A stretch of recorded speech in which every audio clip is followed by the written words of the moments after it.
जय जय जय जय महाराष्ट्र माझा, गरजा महाराष्ट्र माझा. संताजी तानाजी धनाजी शिवरायांची धरती. संताजी तानाजी धनाजी शिवरायांची धरती. कधी न झुकली जुलमापुढती अशी मराठी माती. अशी मराठी माती. लोकशाहीचा युगकर्ता हा राजांचा राजा. लोकशाहीचा युगकर्ता हा राजांचा राजा. जय जय महाराष्ट्र माझा, गरजा महाराष्ट्र माझा.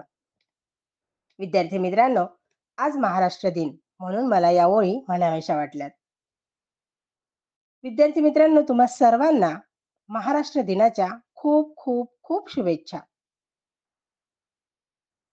मी आज तुम्हाला आपला महाराष्ट्र, संयुक्त महाराष्ट्र कसा झाला याची थोडक्यात माहिती सांगणार आहे. भारताच्या स्वातंत्र्यानंतर जेव्हा भाषावार प्रांतरचना करायची हे ठरवल्यावर गुजरात, मध्य प्रदेशातील काही भाग, आंध्र व म्हैसूर म्हणजेच कर्नाटक यातील काही भाग मिळून मुंबई प्रांत तयार झाला होता.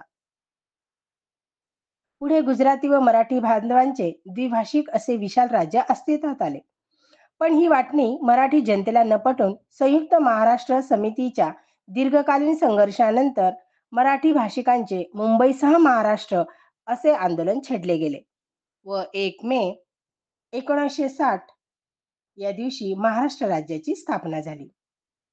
या संयुक्त महाराष्ट्र आंदोलनात सेनापती बापट, एस. एम. जोशी, डांगे व आचार्य अत्रे इत्यादींनी भाषणाच्या तोफा डागून विरोधकांची पळताभुई थोडी केली.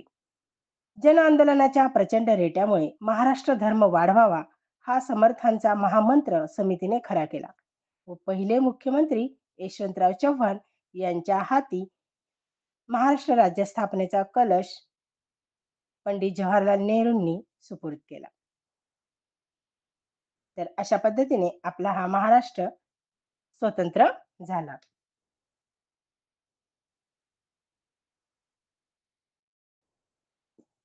त्याचप्रमाणे विद्यार्थी मित्रांनो, आज कामगार दिन सुद्धा आहे. प्रत्येक देशाची आर्थिक प्रगती ही कामगाराच्या कष्टावर आधारलेली असते. त्यामुळेच कामगारांच्या सन्मानार्थ 1 मे हा कामगार दिन जगभर साजरा केला जातो.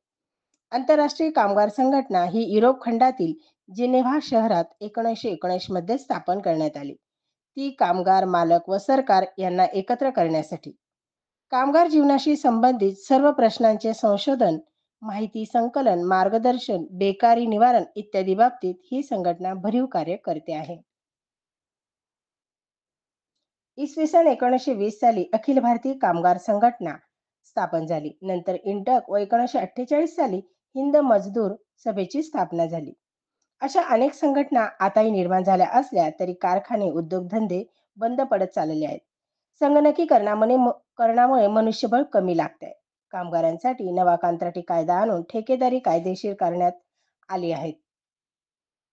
काम करून घ्यायचे व नंतर त्यांना कमी करायचे असा शॉर्टकट मालक वर्गाला सापडलाय.